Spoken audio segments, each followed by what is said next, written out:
You can go ahead. Okay, sounds great. Sorry, I was just fixing everything up. No, it's okay. It's okay. Okay. I mean, you want to just talk some about what you do, you know? What I do as an artist? Well, I started out just doing a lot of just collage-based art, just taking little pictures of things and flopping it about. And well, that's when I started like digitally. But I used to just do traditional art, but now I do a little bit of both. And then I also do photography more than I used to. I used to not do it very much, but I take a lot of photos, and that's what I use for a lot of sources for backgrounds. And when I draw my little creatures on top of it, I do a lot of photo manipulation and collage and traditional and digital. And sometimes every couple months I release a little, not really release, but I do a little live mixtape or something, just a basic mixtape.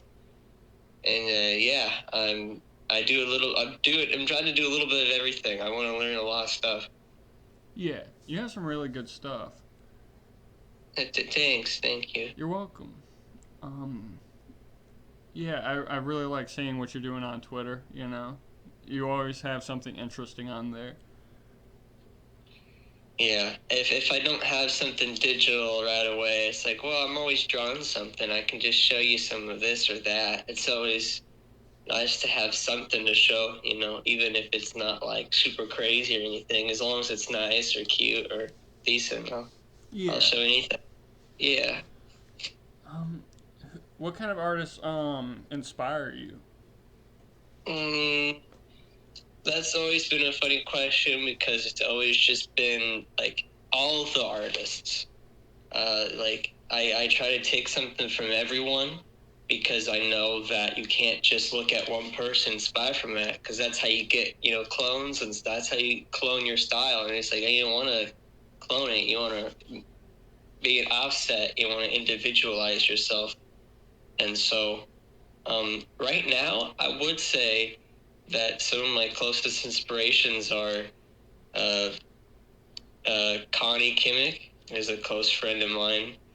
She does a lot of cool stuff. She's probably one of my biggest inspirations. And then I have my friend Varg, or at Mammal Friend on Twitter. They make some crazy shit. That's just awesome. They're a close inspiration. They're tattoo artists. They do the digital. They do so much crazy shit. It's so awesome. And like you're an inspiration. You're actually a big inspiration too, because you're always just on top of it. You're always churning out something, and it's always something that looks cool. So it's like shit. It's just everyone and everything is an inspiration to me. It's really cool philosophy, you know? I really admire that, you know, taking inspiration from, you know, wherever. That's something Mm-hmm. I try to do too. It's really great. There's so many great artists out there. Yeah. Um, sorry. I had something on my No, mind I was going to ask. How about this? Where do you see yourself going in the future with your projects? I have no idea. I've always just been like winging it.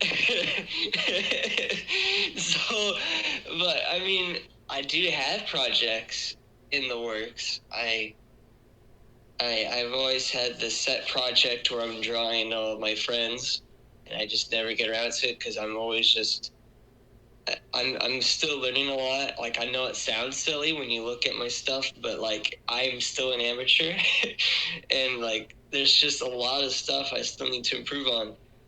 I mean, I was on a hiatus for like 2 years before I started this Twitter account, and so like it's been a year and a half since I got back into art, and so I'm looking at everything by yearly basis, and it still just feels a little foggy.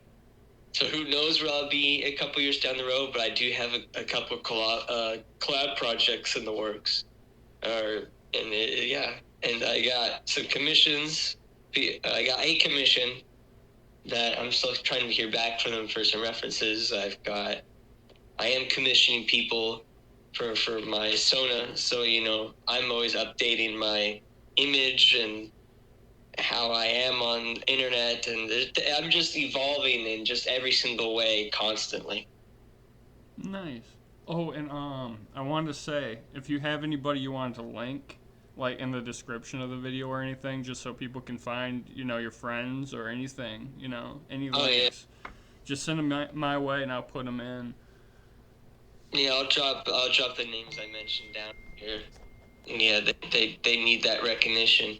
One of them's moving to NYC soon, so they'll need all the money they can get. So Yeah. they're committed to that. So yeah, that's a good idea. Yeah, I just like. I wish I had a ton of questions to ask. It's just like you do a really unique thing from what, like the visual and all that. And I feel like I have like little to no insight about like that kind of. But I would really love to hear, How I got about making that image or making that vision. Yeah, and Yeah. your perspective, your insight, just like why you love it. That the style I have going on right now and the way that I'm trying to develop it has actually been like almost like since the start of my like big art journey, like years ago in high school. It's always been about like part of me has always wanted to mix the traditional abstract styles, more old-fashioned abstract styles, with the new photo manipulated styles, with the like cartoonish, cutesier styles of like furry art. Like there was this weird phase where people were making like artsy furry art where it's like cut off heads floating in like a solid background with like an arrow or some shit, and it's like that shit was cool. But like a lot of people started repeating it and copying it for some fucking reason. People started doing that a lot, and I was like, I want to do something like that, but I want it to feel like this. I want to feel like if you look at my backgrounds and the shit that I use, it's not like normal backgrounds. I take photos of just random shit. Sorry if I hope I'm allowed to cuss, but and I like see like okay, well these blots and this dirt or this bug or whatever. That's literally just this. Like if you can simplify it and you know what you're looking at. If I had a bunch of ladybugs on screen, you'd be like, oh, that's just a bunch of red dots. But they're layered in a way that's just like compositionally interesting. But then they're also real life ladybugs, and then I'll draw someone on top of that, and like that's a genius. And that's just something I just love that idea. I want to get everything that I like and put it into one thing. And I see a lot of minimalist photography in my days on DeviantArt, where it's just like, oh, here's a building, or here's a lamp pole, or here's a lamp pole with it's a weird time of day, like right before nighttime, and it's like, okay, I really like that, but I want to put my twist on it. It's some minimalist architecture photography that just has wiped away by the sands of time because DeviantArt is just kind of like that.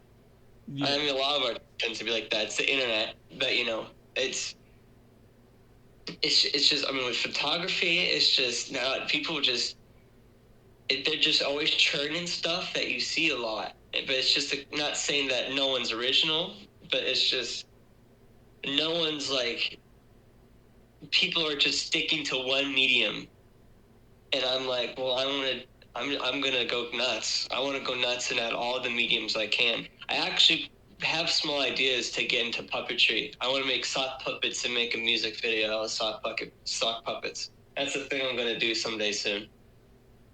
Yeah, that sounds pretty cool. Yeah, I mean, like, if I can like pull up some shit here to look at, because I mean, I know if you're having trouble making questions, I can push through and say a bunch of stuff. Because oh man, I could gush and gush and gush, just everything I want to say all the time. But like, my recent piece, She Lived in the Apartments. Yeah. That background was literally just a close-up picture of my jeans during a rainy day in a car, and the light from the rain and the whatever the gas station we were pulled by made like this weird like effect on onto the jeans. Because, when you look at a pool and you see, like, when you go, a light is going down on it and you see the bottom of the pool and it's got all the fun little shapes going around. Well, I saw that, and then I just fucked with it and made this almost blue smoky look. I like the smoky. I love smoky things. I like making things look smoky because smoke is just so fluid. And then I drew the lady on it. A lot of my backgrounds I used to do a lot of, for works that I don't make money on, for just personal fun projects, I used to go, and sometimes we'll still go on a Nalared. There's like a science channel. It's this dude who he just makes a bunch of crazy science stuff in his like weird personal lab with like this other friend he has who just records him doing all these mad science experiments. And the thing with like science materials and like chemicals and stuff is like how abstract the foundations are.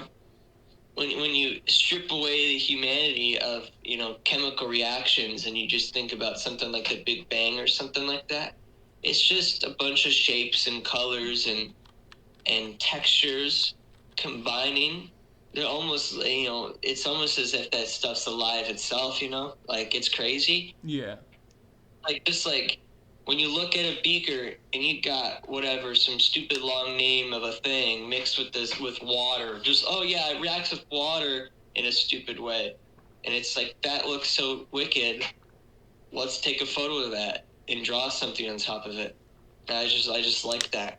Because it's just, not only do you have, like, you could just draw that. You could just draw, okay, well, here's some yellow blobs and here's a white thing. What the yellow blobs was just dirt, like that just adds texture. You want texture. Solid backgrounds solid colors are fun, but you really want texture. Adds emotion, and that's fun to do.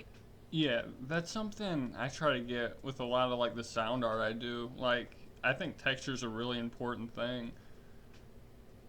Texture and sound brings a lot. You like the texture means everything to me. And Yeah. everything. Yeah. I'm just going on your Twitter real quick and looking at your art, like just seeing the examples, and I can really see like how important backgrounds are to you.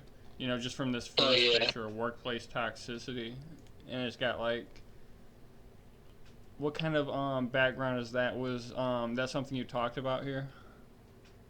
Like I'm trying to remember what that was from. I think that was probably a Nile Red thing that I grabbed. It was like, that might have been the inside of a beaker as well that I zoomed up on because he was dropping some thing into it and then it was just settling down. And then I was messing with it and I was like, oh, it looks like fucking like a toxic wasteland or something.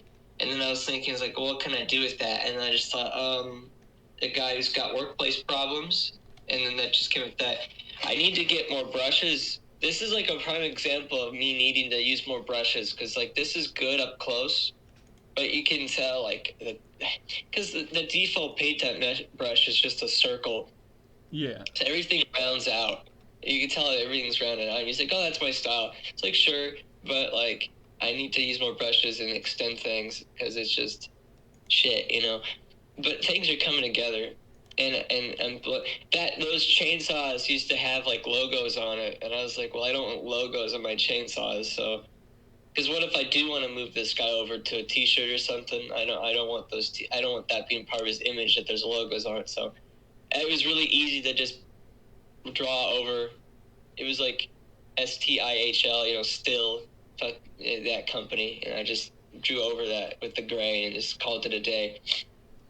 And I'm glad I spent a lot of my early art time on collage because I've gone really good with collage. And I even got a collage-based project in the works. It's like almost done. I might post it tomorrow. I might send you a whip of it. Yeah, just that so sounds you can good. Yeah. I really like to see that. Copy. Yeah, I'm just looking through your stuff now. it's still like in its early phase. That's like I shouldn't. I wonder about making the head bigger. The math is gonna look way different than what it looks like it could be right now. Yeah. It's so one thing that really fucking sucks, and that's this one is showing, is that like as much as I want to show like weird body stuff, like I want to make collages where I have like all these body problems and then mix it with my art style. It's like, and you got to add like trigger warnings, and you got to add like, you know, like I understand I don't want to make people feel uncomfortable, but I just that's just how I've grown up. It's just looking at grotesque crap because Yeah. I've just didn't have a dad for half of my developing years. So like, it's just for me, it's like, so these pictures are in if anyone sees this interview before this comes up, this would be cool, but they probably won't. This will probably be out before this interview is even up. But those eyeballs are dudes with acute eye syndrome, and that was the acutest eye syndrome video of photos I could get.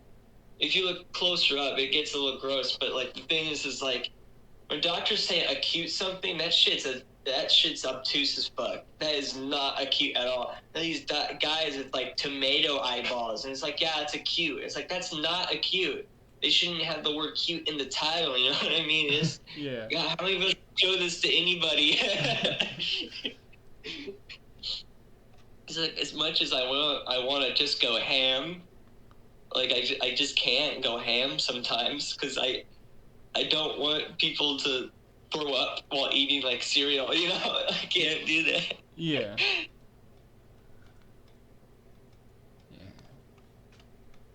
Uh, but you can tell like I have a big thing for like minimalism. You can tell like some of these backgrounds are just like, especially my favorite ones to do like a minimalist background on are like the really dark ones, like doormat.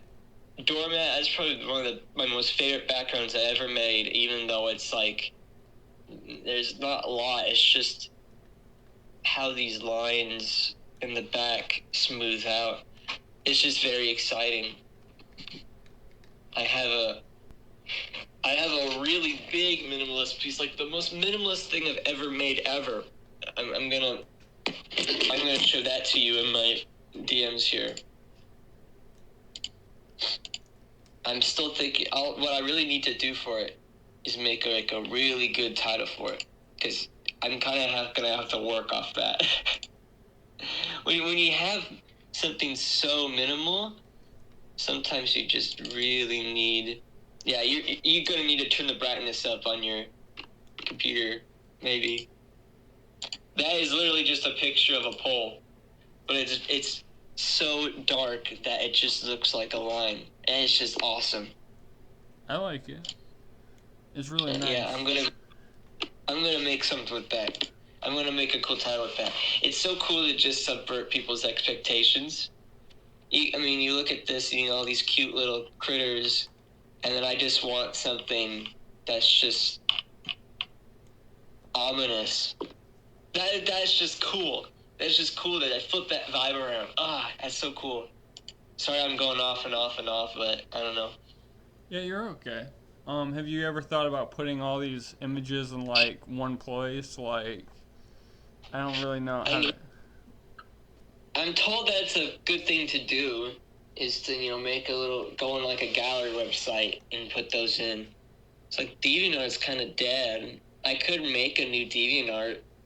I can't make even though like my image is that I'm a furry, I can't like put this on Fur Affinity because almost none of this is actually furry art, because even though I have these weird creatures, they're not a distinct creature. They're just like a thing. So it's like, I can't there's some really early stuff that's like an actual animal. I do have this commission that I drew for my friend Nico. They are not on Twitter anymore, but they still have like their music stuff, and I'll have to find that. I'm gonna probably link that too. Okay. I did, and you can even if you got the video, I will during this part of the interview, you could throw that up if you wanted to. This cover. it's just that's them, and like right down there is a groundhog, and it's like, what the fuck? And then it's like saying it's just awesome. It's a really fun. It's my favorite commission I've done. I've only done like 3. My commissions are open. My commission sheet is pinned. I had a higher price because people asked for a higher price, but then people stopped commissioning because it was too high. So I lowered it, and I have Sonas for really low, but I do album covers for $20. There's 20 buckaroos. But what's my earliest animal? My latest animal was Sunday. Their name was Sunday. I think it's like a dog or something. This was Fan or Varg. And they got like these flowers and there's like these branches. It's like one of my most successful pieces. This blew up. Like 168 likes. I like crapped myself. I was like, what the hell? I would say these are like, I guess I do draw a lot of bird people. I got this chick with a scythe. I got this bird guy who's sitting in a cave. I'm gonna have to like spread that guy back out again because I love him. Yeah. Do your characters having like I guess human connections? Like, are they meaningful? Definitely, because they're. I mean, they're just.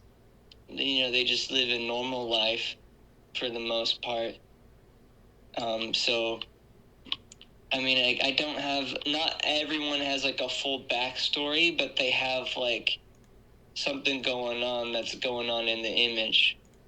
It's like workplace toxicity. This guy's having, like, it's saying that this guy is just like an asshole at work, and but you can tell he's just tired of it. He's just tired of this grind. He's in an office. He's in a fucking, he's dressed like an office dude. He works in an office. But he obviously doesn't want to be at that office. She lived in the apartments is actually like, the idea is that this person's walking by this apartment or by this building, and he sees this chick that he used to be with in the building. Like, he sees her doing this pose in his mind. Like, shit, we used to be together. We're not together anymore. What happened to us?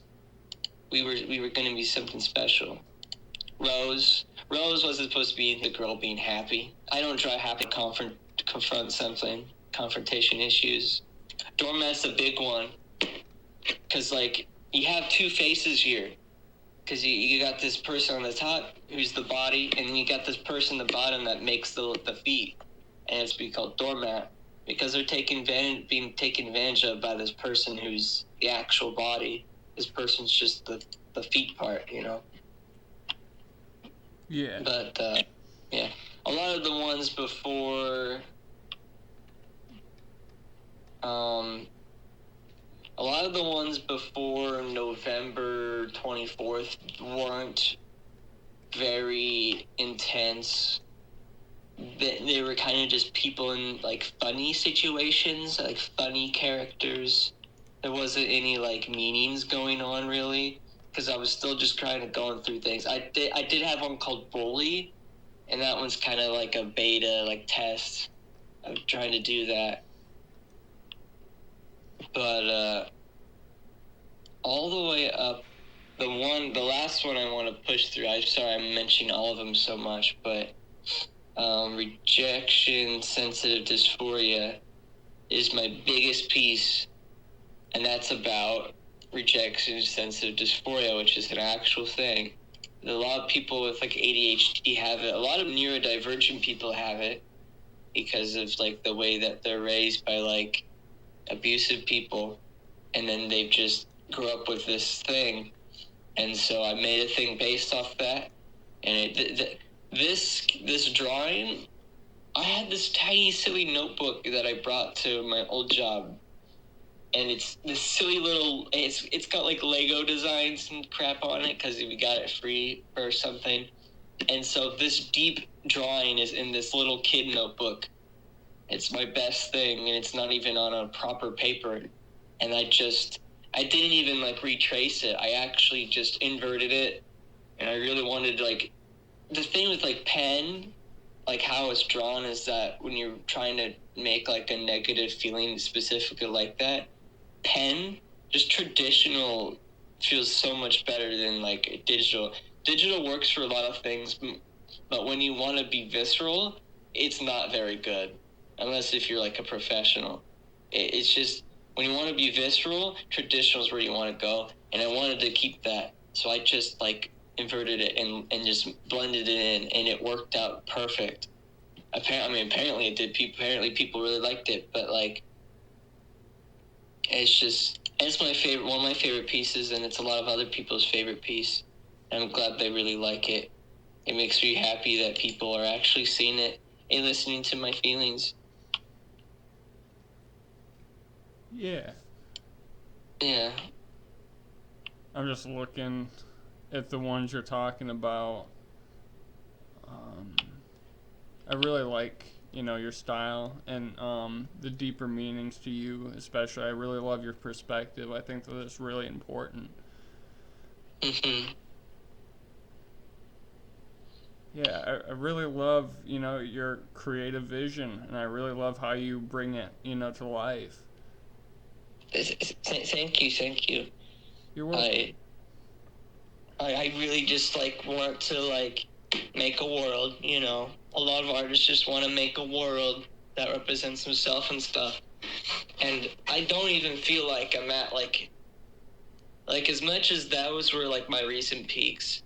I know like in terms of my style and the world of my style, it's not peaked yet. Like you're seeing all these frames and moments in this world, but I'm like at a point where I want to expand even more and more. I want things to be more fluid, a fluid world, because things just kind of feel like here and there, this happening over here, this happens over here, here's happening. I want to start figuring out a way to make things feel more connected while also pushing my mediums as far as I can. Like I said, I think I might start making music videos soon of some sort. Already am in the process of one with someone making a small music video thing. I'm gonna be doing some collage work for them. They're gonna be drawing a lot of it. I'm gonna be laying out the character designs for. I just haven't had a chance because I've had to adjust to a lot of new things recently. And once I get settled back in, I can push through it because it's hard when you like. I've been fighting this ADHD for a long time. When I started art, I was making maybe one piece of paper of art like a week. That's all I had going for me, and it wasn't even like no practice, no nothing. And now, like, I've worked myself up to a point where I can make something on average every single day. I am, and sometimes more, like sometimes 2, 3 things. So sometimes I'm making like 10 things a week. I'm drawing 10 pages of crap a week. I'm finally working myself up to a proper level. It's just when you got all these disabilities, all these, I got trich, I've got anxiety, I've got severe ADHD, and I'm not really medicated for all of those. I've just had to go and work with what I gotta work with while having that. And it's always been a struggle. There's days where I'm like, no, I need that dopamine fix. Let's just play video games all day. And you can't do that when I have these expectations for myself. It's really hard. But like I've been working against the urges, and I've been pushing through, and I'm always making something. And the more I'm working myself up and pushing myself up, the more I know I can be successful because I'm working harder and I'm working better. And I'm always looking for servers and places to throw my stuff out there. So I'm always trying to just spread out as much as I can. So Yeah. yeah.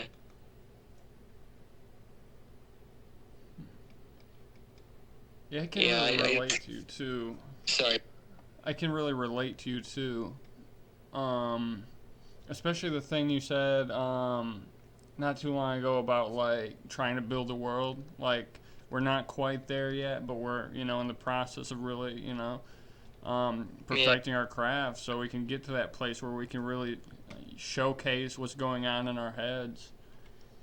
Yeah. And people are getting some good vocal points.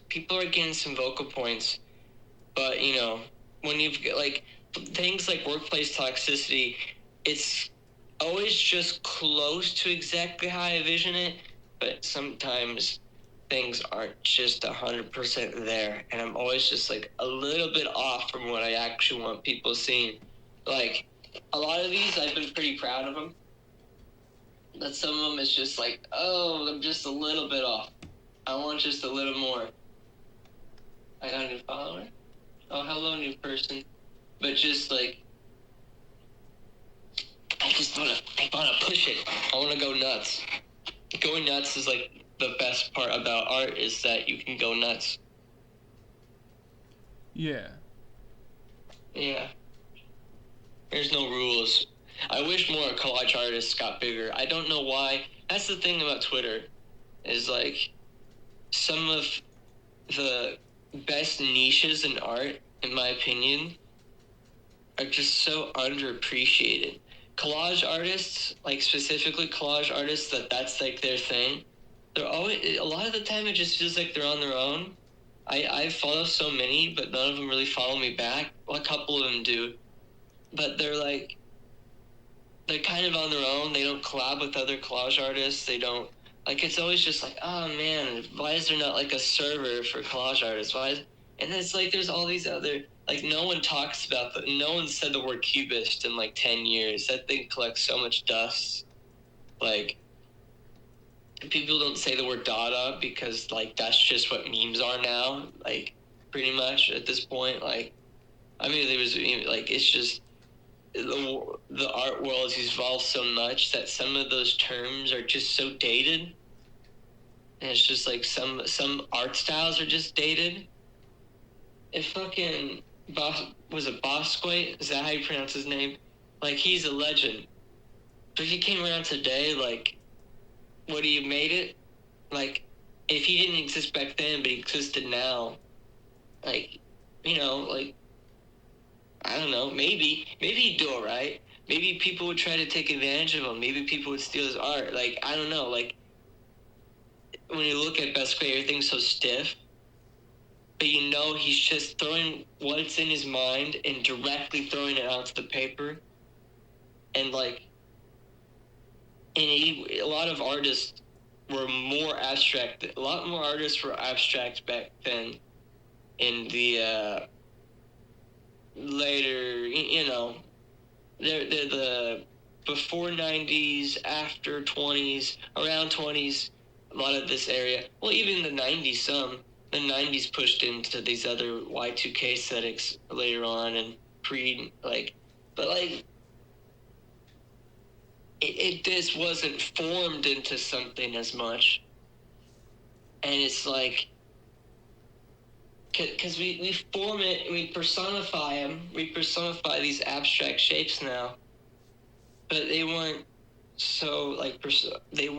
personifying as much.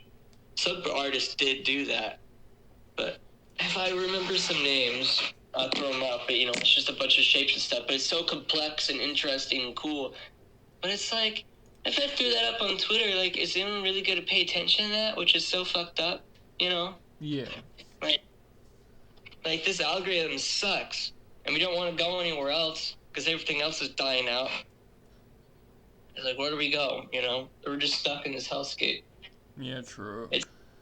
The fact that people will look at, like, anyone outside of this of art will look at my page and say, oh, 40, 50 likes a piece.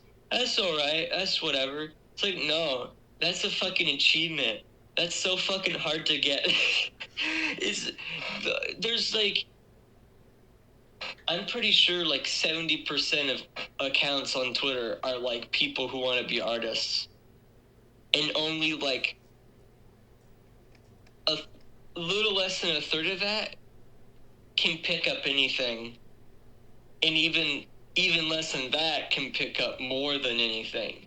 It's so gosh darn competitive from the very get-go. Oh my god. Have you ever been to an art share thread? It's like, we're all so desperate. We need it. But there's just so little to give. Yeah. I think. You ever think maybe community would help a little more? You know, like networking within Twitter circles and trying to like work each other up. You know. That's why I am where I am, is because of that. That would help so much more. There's a lot of artists that don't talk to anybody, and there's some of the best, and they're some of the best artists I've seen. I used to know this person that they deleted their Twitter. They're one of the best artists I ever met.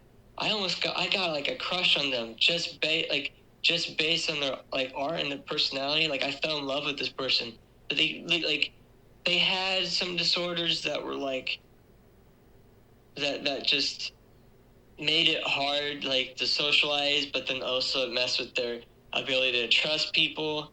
And it's just I felt like I can't like they were they deleted their accounts like 5 times, and like I know that if they were out of their abusive family or a different situation, and I could help them do the things that I do with how I get my art out, they'd be making merch right now. They'd be doing commissions. They would be making it. But the thing is that it's just to succeed in art, you have to succeed in things that aren't art, which is like really sad because our society sucks. It doesn't help people who need help. So you already have to like cut off so much fat, and that they have to be able to like this successful artist has to be able to work 40 hours a week. This successful artist has to go through turmoil and destruction and hell to survive. Just to survive, just to still be around and not be lazy. They have to be consistent. Like, it's so hard to like, it's not hard for me because I've done it enough, but starting is the hardest part. And that's why like a lot of artists will join an art Discord and then not post anything. It's because I'm working on it. I'm at a tough spot. But the thing is that everyone's in a tough spot. Is willing to work in a tough spot, is that will get you somewhere. That's what get you somewhere. If you can work in a tough spot, you can work in any spot. Yeah. Yeah. Am I eating up a lot of time? Am I saying too much? I'm sorry. I've never done an interview before, and I've always wanted to do one. I've always wanted to just say everything, because everything's in my little brain, and I'm so quiet on there. I'm so quiet on Twitter. I'm so mysterious. I don't want to be mysterious anymore. Yeah. No, you're okay. Because I think long interviews are pretty interesting, insightful, and,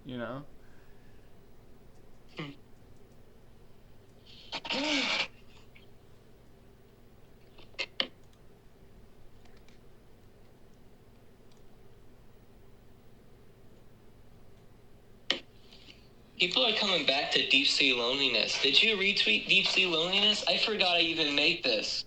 Wow. Oh, yeah. I just retweeted that one. I like that one. People really like it, too. I forgot I made this. Thank you. Damn, this one is so cool, too. I forgot I used to love doing stuff with waves. I got a stock photo set on Archive a long time ago. Well, my girlfriend did. And there's this section that's just waves from an ocean. Yeah. And ocean shit is so fun because of the shapes they make. And you can just do so much with waves. And so I was still doing stuff with just full-on squares back then. It's so easy to just put squares on top of other squares, but you're like, I can't live off squares all my life. But, man. I love putting words in, too. There's a balance when it comes to putting words in art, because you don't want to, have words say everything. You want the actions to do more than the words. But sometimes the words can be very fundamental. Yeah. But it's skill. It takes skill to put words in a visual piece. because the point is to be visual. So you're turning words into a visual thing and not just a reading thing. And so, like, you gotta view words differently. You can't be like, oh, my purpose of these words are to read them. No, the purpose of these words in an art piece is to see them as part of the composition, as an object, as the emotion that you're trying to convey. Don't put words in an art piece for people to read it. They can just pick up a novel to do that. They can just pick up a poem. You know. Yeah. It's. Yeah, I've always had trouble with words and like collages and pictures and stuff like that. Like, I feel like a lot of Tumblr blogs do that. Like, and it kind of just like ruins the immersion for me. Yeah, I haven't been on Tumblr very much, but all I can think of is like the "she lied" meme, or it's like the words like "he lied" and then the acronym or whatever, and then there's like the background is like a sad like rainy day or something. I see a lot of that. That's what I'm thinking with, but I think that's probably like just a small niche that's like supposed to be funny.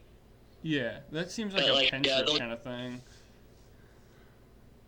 Yeah, I do remember seeing that a lot, in some time long ago. I barely remember. I was so young when that was a thing. Yeah, it's hard to explain. There's just like these pictures of rooms and stuff, and it'll just have like this wall of text, and it'll just be all like, they'll be really sad and introspective, or they'll be like really like, I don't know, like they try really hard to feel sad, like. If there's one person that can put a wall of text on a piece and do it right, it's Rock and Riley. I'd have to. I'm putting that person in too, because here's the thing: it's like so hard to put a lot of text on an art piece and make it work good. But the way that she layers it, it's almost like, well, how do I explain it? Like, let's say you're like, I'd have to just show you, because she said she makes all these poems. I should have said that first before I said all that word stuff, because if she said this, she might have been like, what the fuck, I put word and shit. Well, she does it good. Like, look at this.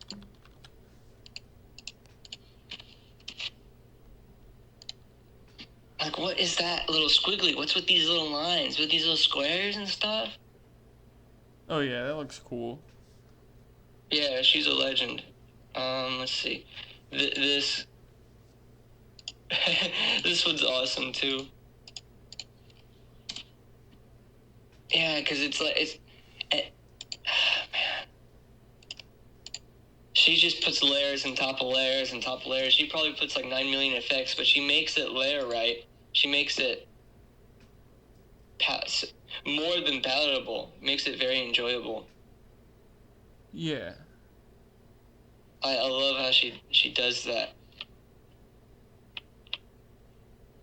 Yeah, I really like how the text really like fits into the pictures, and the text look like they're really distorted to an extent. They feel like they're layering in with the background. Yeah.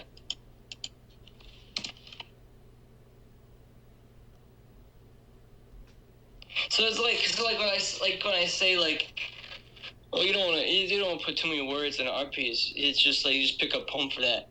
But like, I mean, that's her. Like she can, like she says it's an art. She says a poem art is like it's one and the same. It's just, it's just the way. It's just different. It's just different. I don't know how to explain it, because it is. Because like the word color, she's choosing white, and like all these colors, and it blends in. It doesn't, I've seen way older poems where that's just like a nice brownish, sandpapery old scroll paper like feel, and they put it's like a haiku or something, or a poem, but like they'll put the words and make it in a weird shape, and then that's like kind of cool. But like some people will just put too much text on like just like a random picture of a room, and then like if it's not right. But like her poems are actually like they make you think like what the fuck, like what's going on? Like you really think.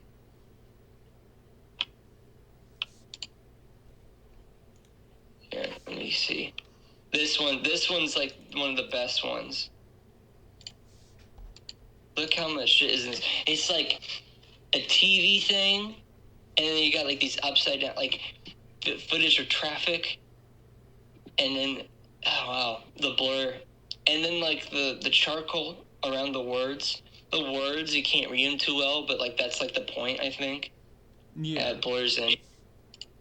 Yeah, it looks really nice. Yeah. There's one person who could get away with putting words on just like normal art. It's like her, like just word-based art composition.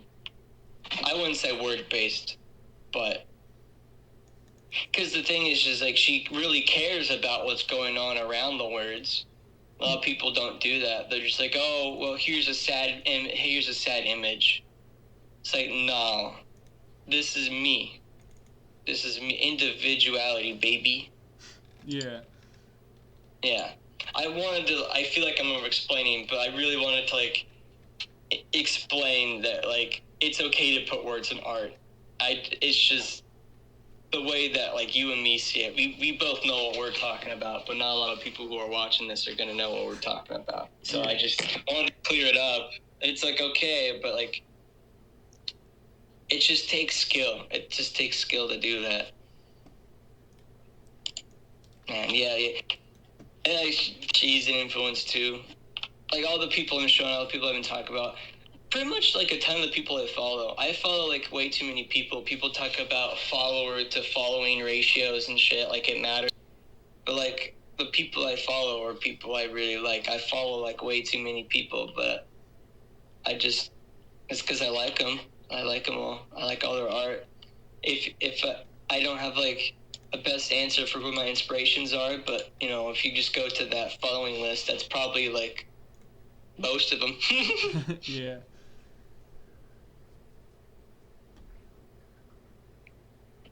Yeah. Oh, I did have a project, a fan art project for this old show. I did have that. I forgot to mention that. I'm partway done with at least this one image I'm doing for it. It's just a show called The Brothers Grunt. I hope I'm not fuzzy here. Let me pick this up. There we go. It's made by Danny Antonucci, the guy who made Ed and Eddie. Oh, yeah. And yeah, and this show was before Ed and Eddie, and it lasted for like 6 months, and they canceled it. This was supposed to replace Beavis and Butthead because they canceled Beavis and Butthead on MTV for like a short while, or maybe just infinitely. And they were like, okay, well, let's put this show on because it's like gross out humor and it's like trippy as fuck and it's like weird. Well, let's put that on there. The show is about a monastery of a species of humanoid called a grunt or a brother's grunt. Yeah. And so they're like these pasty white. This is probably a big inspiration. I really want to get into like rapping style art. I would love to do that. And like the characters from this show fit really well in my background, so I would really love to draw these guys. I gotta convert them into my style a little more, but I'm gonna be drawing these guys a lot, and not like a lot, but a little bit in the near future. Maybe even of every character, possibly. But it's just gonna take a while because it is just like a lot of thought. Because I'm doing like 3 different bodies on one thing. I usually just do one body, but one of them is gonna have like all the characters, and that's like 6 dudes. That's gonna be hard, but like it's these 5 brothers that gotta find their one brother who's the chosen one. He didn't want to be the chosen one, so he runs away, whatever. And it's these 5 dudes who literally they don't say words. All they do is make gross sounds, and that's like their dialogue. and each one has a distinct sound. And I think that's charming. I think the lack of structure and dialogue, that's just fun. But people didn't like that. The show got canceled like very shortly, and people still hate that show. It's actually like voted as one of the worst cartoons ever. But I love this show because like it's funny. Yeah, it's grotesque. Yeah, it's gross as heck. But like that's the point. But like it's also like done like people will say this is animated bad. It's like it's not animated bad. It's just animated grossly. Like, you're doing your words wrong. This is super fluid and detailed and perfect and like amazing and stylized. You just don't like gross out things, and that's okay if you don't like gross stuff. But that doesn't mean it's bad. Like people love 12-ounce Mouse, and that was like fucking child. Anyone could draw 12-ounce Mouse, but you got to be funny. Aqua Teen Hunger Force is one of the earliest examples of like a super low budget, super modern, low budget, long lasting TV show, because they didn't have a lot of animation poses and stuff, but they made it work, and like they did it, and it was like a fun style and a funny show. And it's like cartoon critics have like ruined like cartoon criticism, because you got these dudes who like they'll watch My Little Pony, which has a lot of structure and is like really like formulatic, and then they'll watch something that doesn't have like a strict formula and get really freaking mad and say, where's the this thing? Where's the that? This needs to follow a template.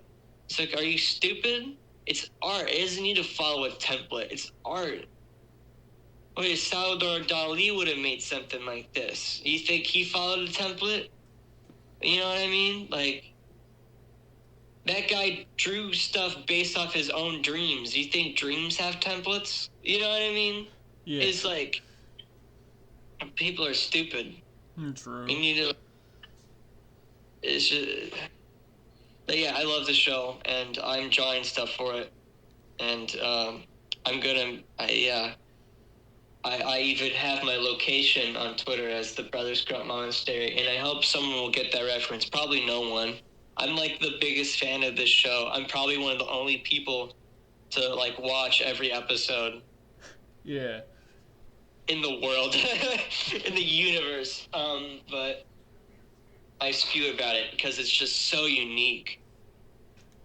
And like the history around it too, because Danny made Ed and Eddie as a pet, and that succeeded. Like one show is like one of the worst known, and one of them is one of the best known.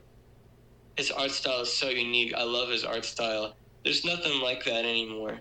There are some good unique art styles out there that do animation stuff, but Antonucci is just so like it's scribbly, but then like there's just so much of it that's just like there's just nothing like that anymore. It's just so unique. It's just amazing. There's a couple artists I've seen in the last year that have an art style maybe similar.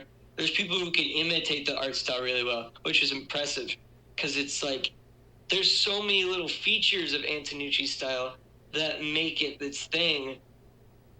How he does tongues, how he positions eyes, how hair shapes are just really funky for him.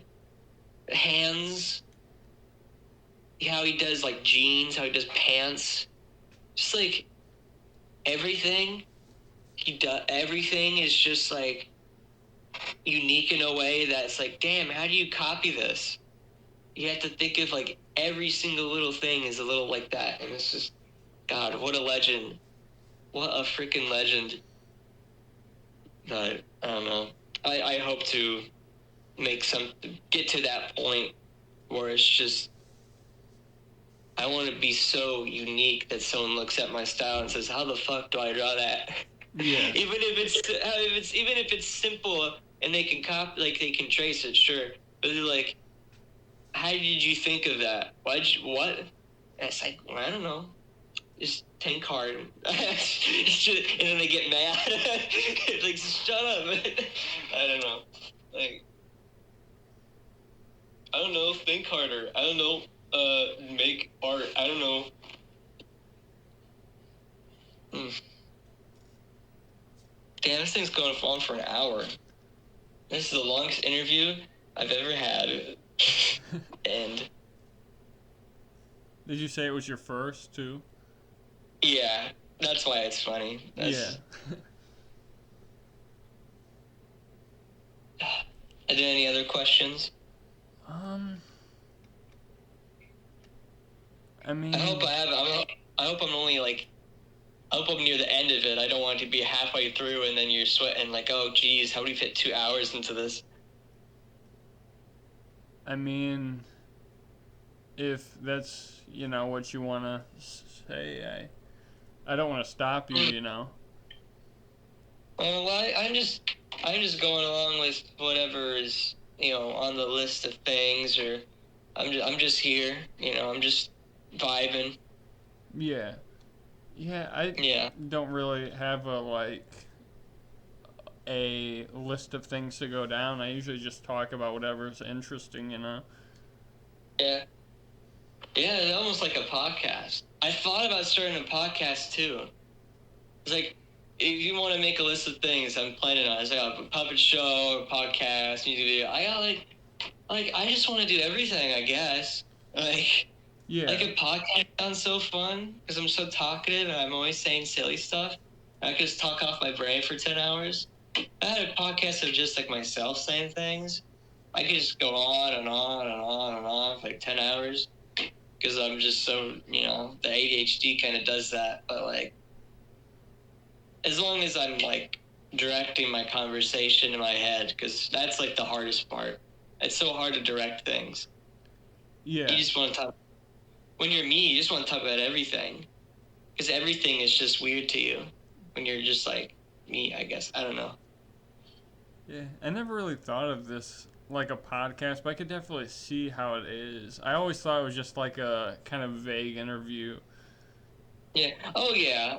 But it's just like, it's interview-like. But you could totally do a podcast if you wanted. You could. I mean, you've already got, all these people coming on. And then you've already got some viewers and stuff. And I mean, we're pretty small. We're still pretty small right now. But if we got a little bigger, then probably you could do a podcast. Give it like a year, Yeah. like half a year, see how it goes, and then give that a shot.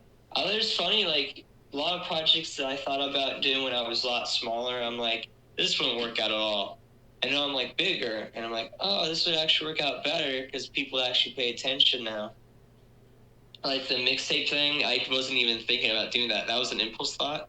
Yeah. I was like, yo, what if I did this? Because I like EDM so much. I have all this EDM, and I did DJing like twice. I used to want to be DJ when I was in high school, early high school.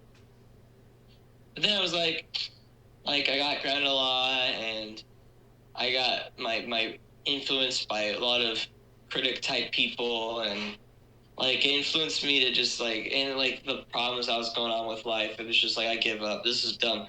I'll be an artisto. I'll be a traditional artist. I'm gonna, put on the beret, smoke the cigarette. I was so pretentious back then. I was so bad at enjoying things as a kid because people were telling you not to enjoy things. Yeah. Like 15, like 15 years old to like, like 18. It was like, I could enjoy this, but would I seem dumb for it? And it's like, that's not the point. Just, no. I grew up on 4chan through part of my high school life. The freaking retro video game board was so toxic because they were all about, play this dated shitty game all the way through without save states. Go do that. And if you don't do that, you suck at video games and you suck and you're a baby. And it's like, yeah, but like, I don't got 20 hours to do that. You do. Like, I get it that you're probably like an adult on this forum, but like, you're going to play Ninja Gaiden for 6 hours and then go to your job, go home, play Ninja Gaiden for 6 hours, go to your job, that's cool and all, I guess, but like, I'm not going to be able to do anything else, I got other hobbies, especially now. I don't have time for that. I like competitive gaming. I used to be a big competitive gamer before I joined back art again. Fun fact about myself, I used to be literally one of the very best Team Fortress 2 Zombie Escape players. I was third place on the AC server out of 100,000 people. I almost was first place, but then my girlfriend was like, dude, you're ruining your fucking life playing this. And I was like, okay, you're right. I'm ruining my life. Because it was quarantine, I was playing it 12 hours a day, no kidding. I was like, I need to be the best. This is my life now. And it's like, dude, you can't do that. And then I picked up speedrunning. I still do speedrunning, but like not as intensely. I have some world records and stuff, and I'm about to talk to this dude on Twin Galaxies and about this board that I'm moderate and stuff. So I do like other things. I do art, I do speedrun moderation and speedrunning. And you gotta balance it, because like they're both such different cultures.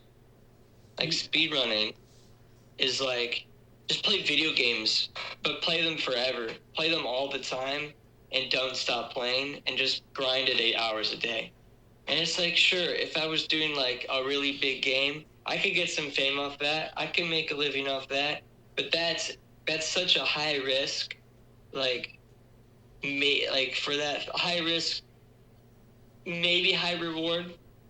Man, but it's gaming. You're not like sure, your skills that you're attaining are like strengthening the human condition and strengthening like hand coordination, but like art, you're expanding so much more, and I'm getting like a better audience doing that anyway. Like I prefer to do art because people like, this isn't the only reason, of course, all the other good reasons. I want to make a world. I want to inspire people. I want people to listen. I want us to expand our minds, and I want to bring people together. But like, art's just better for me, like career-wise anyway, because it's like people actually enjoy my art. But a lot less people are gonna enjoy. Oh yeah, which is this SG-1000 speedrun? Most people don't even know what the fucking SG-1000 is, except like me. So it's like, it's just like, there's so like, I hate saying this because people are gonna go ugh when I say this, but like, we do game like way too much. Like, people play video games too much, and I like video games too much, and I admit that, and I play video games too much. Like, consuming video games and playing games is really fun, but like,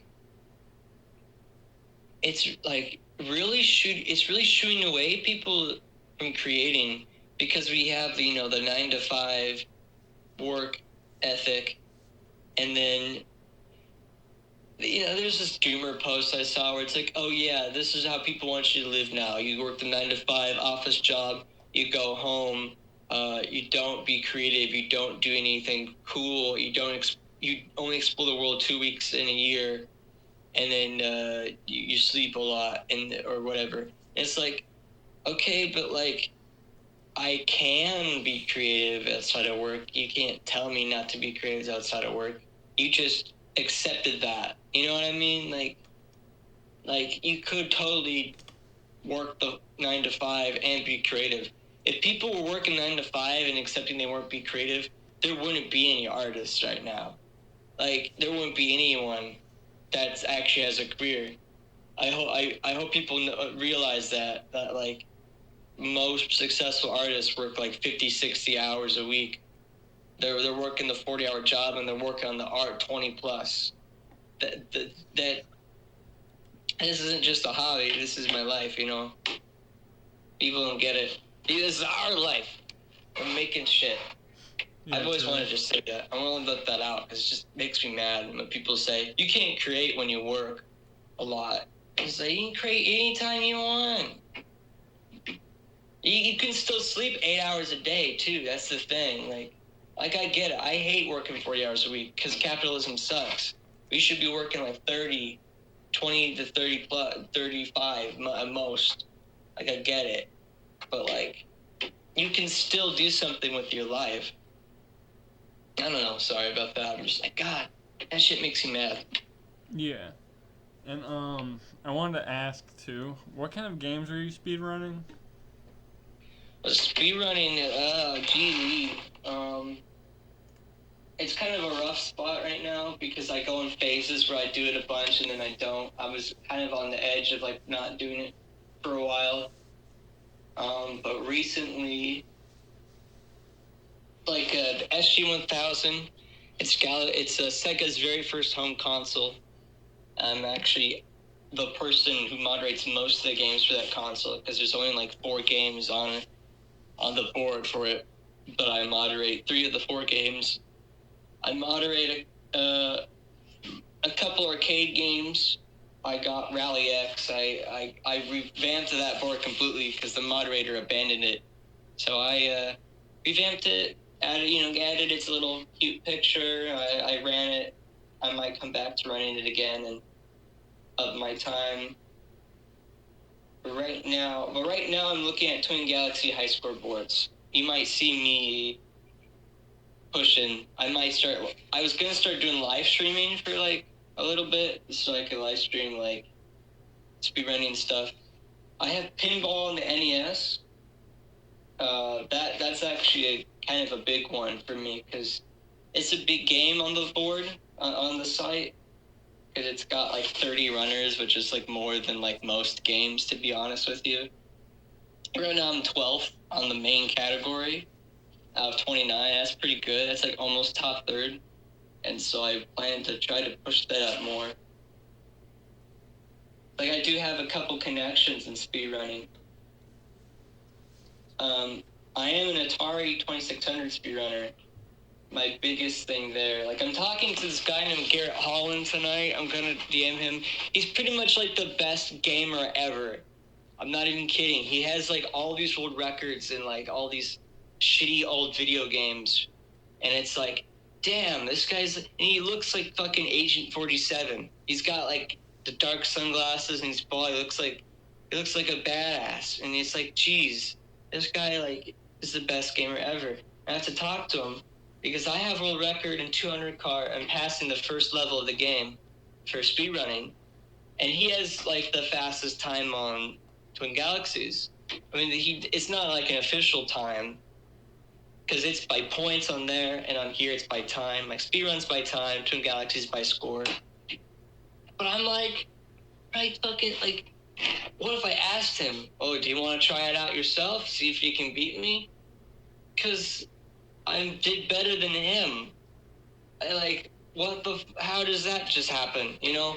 That's like if you fucking beat, you know, I don't know, think of like the best professional gamer you can think of, and you beat him at some sort of weird side category. So it's like, I had to ask him, you know what I mean? Like, I'm not really better than you, bro. You could totally, for the sake of science, go lower than this. Like, that's just a side rant. That's not art related. Yeah. You could put like a little timestamp there for people who aren't interested, because I'm sure a lot of people weren't interested in that. That was very boring.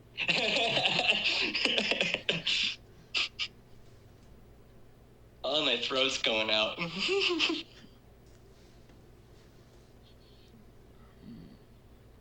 I gotta I'm gonna try to put in photos too with this. Oh, God. If you put all the photos I sent you, it'd be like 20 photos. They're like, oh, show this one. Oh, show this one. That's gonna be so many. It'd be funny, though. Yeah. I think it'd be interesting, too, if people looked up some of this stuff for, like, that one TV show you were talking about, Brothers Grunt. Yeah. If you look up some pictures of Brothers Grunt, throw them on the screen while people are watching this. If people actually look at it, if they're not just listening to it while they're doing other stuff, like they're gonna like looking at that stuff. And if I send you a picture of Garrett Holland and throw that up there right as I'm telling what he looks like, it'd be funny. Yeah. It's like, and I say those games are quote unquote shitty just because they're primitive, but not all those games are shitty. I love those games. I'm just embracing the fact, you know, it's like they're primitive. Like, I'm not gonna lie, but it's like the charm. You know, I love like video games are art, you know, and I'm a big video game collector, and like just the history of like really old video games, it's like they just invented the wheel. Like the first time you could play a video game at your home, they're taking an interactive art experience, throwing it on the television in 1980 whatever, and it's almost like an exact, like almost like they're attempting that, and they're like, this is art. This is the start. This is the invention of like a whole new art medium, home gaming. Like, well, not a whole medium because gaming is the medium, but like sub medium of home console gaming. It's just crazy. The history's so crazy, and there's all these fun little games with little art styles and concepts and mechanics that people don't pay attention to anymore because they were made like 50 years ago. Like those dudes, you know, all the dudes who were making the old Atari games were sitting in front of a shitty old computer that typed at like one word a minute. Not really, but like it felt like that. With the loudest clacky clicky keyboard, dusty cigarette smoke, chugging 10 packs a day of cigarettes, just nonstop, balding, tacky glasses, a picture of their wife on the office wall, but it looks boring because it's the 80s. A Budweiser beer, a Blue Ribbon beer. Yeah, he slept 2 hours a day. That's barbaric. Like, people are gonna, like, for gaming, that's so barbaric. You're just sitting there and you just got cigarette dust all in your fingers. You're living off chewing tobacco and air. That's what you're living off of for the next 3 months while you make this game. And then you made art, you released it, and then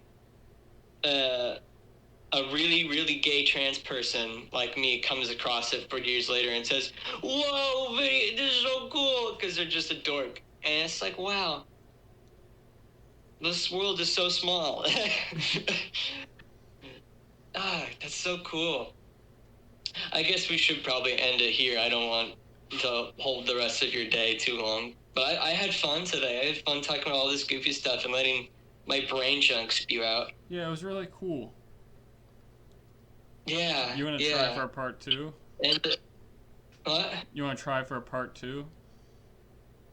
I don't know. Maybe if you wanted, we could try another interview in the near future. I don't know, like other questions, or we could bring other people on. I could try to get other friends on and we all talk together, and who knows, like that would be pretty exciting too. Yeah, that'd be really cool, you know? I think you have a lot to say, and that's why I really want to see if there's a follow-up, if we could do that.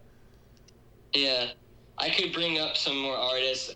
We could do like a segment, like a weekly segment where I talk about artists that I really like and get their names up there and stuff. We could do that. I would love something like that where I just talk about people I'm really into and their art styles. I love analyzing art. It's just really fun. They could do that as much as you want. So okay, yeah. So yeah, just throwing out ideas. I like doing everything. So, but I had fun. Thank you for having me on your little show. You're welcome. I'm glad I could have you here. You know. Yes. Do you have like an outro or something, or are you just gonna like edit all this and post what's going on here? Yeah, I'm probably just gonna edit it all. I don't think I have anything special for like outros or anything. Okay. Do you want me to say like, follow Scumalice on Twitter.com, www.twitter.com. They got the cuts. They got the fat cuts. They got the I don't know. Like they're always making bangers, and you can follow at Alice Squeaks at Twitter.com, and then you put the screenshot of my and then I'm always making bangers every couple days, and I actually made a meme recently. I don't make memes ever, but I made a meme, and it was like sort of funny. I guess to some people it was, but I'm always just doing something. I'm unpredictable. So you can follow me on there for all my little latest endeavors. And thank you for listening to me ramble and such. And thank you for watching Scum Alice's cool little interviews. They're really cool and have nice presentation. And they're a cool fella. They're a cool friend and artist. Yeah, thank you for having me. Yep. I hope you have a great day. You too. Bye bye. See you later. Bye.